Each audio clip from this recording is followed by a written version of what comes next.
Hello from OGS Mechanics. A topic today about diagnosing a fault.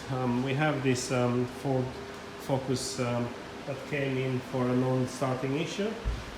Now the car was displaying a problem on the immobiliser system, low voltage on several modules.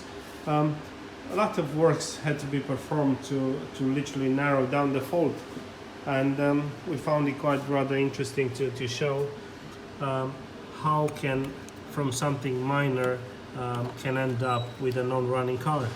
So as you can see, here is the Jubilee clip that's over the time has rubbed into the insulation of the wiring and literally broken a wire, which is one of the main supply to the control units. As you can see, quite hidden, but after chasing down the wiring, we obviously saw an interruption of power supply, and narrowing down, we managed to solve it. So obviously it seems like a minor thing, but it's not so easy to identify, because there's a lot of wiring wiring checks that need to be performed.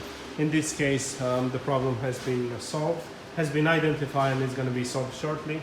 And this is something that we do on a daily basis. Thanks for watching OGS Mechanics.